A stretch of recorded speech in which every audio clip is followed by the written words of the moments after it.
Bonjour à tous et bienvenue dans cette première vidéo d'analyse de staff d'anime. Et on va commencer avec l'anime pas encore sorti, Komi-san.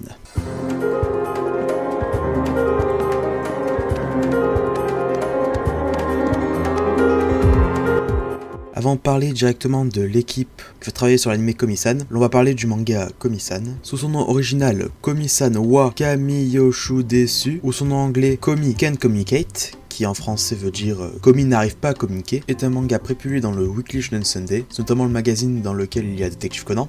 Voilà, le manga est écrit par Tomito Oda, qui est connu principalement pour Komi-san, mais il a aussi fait le one-shot Ushukoveni Gyumu Nishi et le manga Daisy-Con, qui ne fait que 3 tomes. Le manga Komi-san est actuellement toujours en cours de publication et a actuellement 20 tomes à son actif, et va faire l'objet d'une adaptation en animé en octobre 2021, mais avant de vous parler de l'adaptation animée, je vais vous faire un bref résumé du manga Komi-san.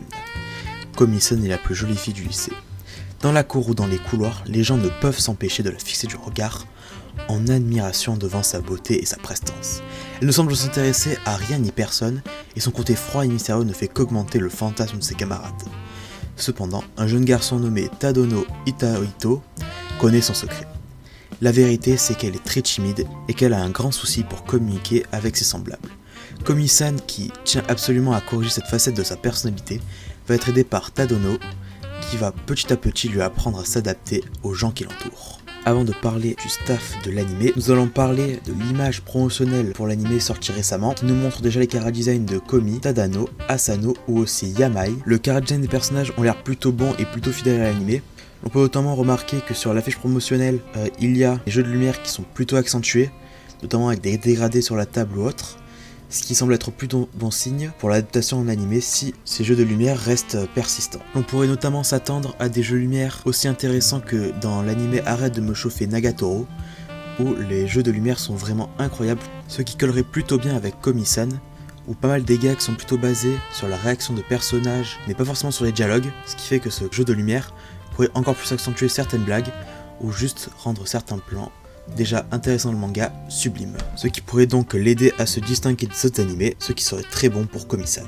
Bien, maintenant entrons dans le vif du sujet. Nous allons parler du staff pour l'anime Komi-san. Alors d'abord nous allons parler du studio d'animation qui va animer Komi-san. Il s'agit du studio d'animation OLM, notamment connu pour avoir fait l'anime Pokémon, Yokai Watch, Inazuma Eleven. Rien que cette saison, le studio OLM a produit 5 animés, c'est-à-dire Pokémon, Mozika Party, Hot Taxi, Shinkosen Ken Robo Shin Kailion Z et Yokai Watch Music Note. Ce qui me fait personnellement un petit peu peur car le studio OLM fait beaucoup d'animés en simultané et est très productif. Ce qui me ferait peur, c'est que l'anime Komi-san n'ait pas les soins par la première image promotionnelle de Komi-san, qui serait quand même plutôt dommage. Mais bon, malgré tout, le studio d'animation c'est important, et il ne faut pas oublier que le plus important ça reste quand même les scénaristes ainsi que le réalisateur, dont je vais parler désormais.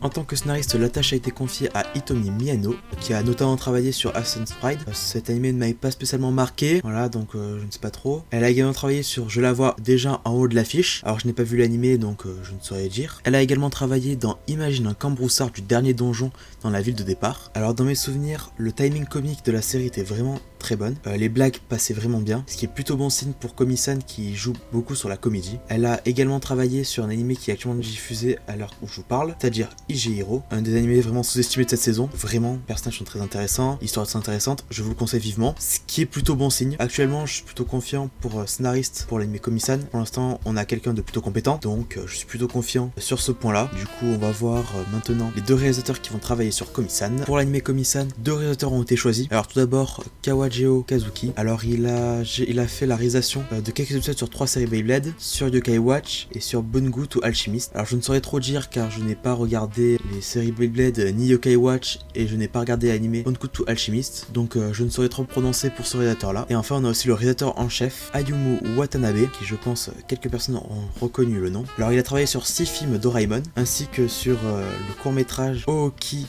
One Neisei to Shinsu, ainsi que sur l'anime Space Brothers, et je pense que la plupart d'entre vous l'auront reconnu, notamment pour son film Les Enfants de la Mer, sûrement l'un des films de ces dernières années les plus ambitieux visuellement parlant, notamment sur le climax qui est vraiment incroyable, ce qui est vraiment très bon signe pour Komi-san. Avoir un réalisateur de cette envergure là bosser sur l'anime Komi-san n'est que très bon signe.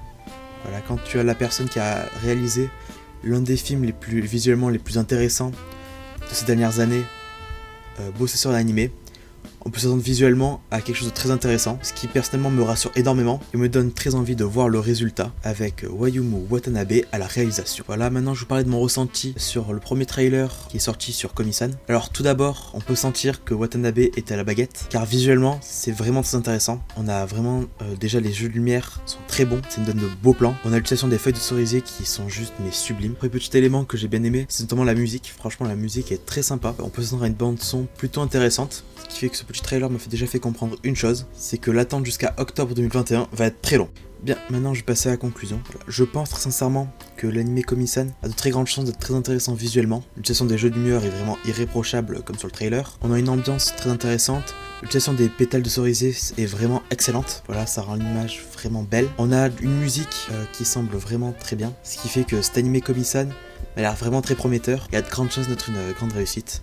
Et l'attente jusqu'à octobre risque d'être vraiment longue. Et voilà, ce sera tout pour cette vidéo. J'espère qu'elle vous a plu. Voilà, si elle vous a plu, likez, abonnez-vous, partagez. Et on se reverra pour une prochaine fois.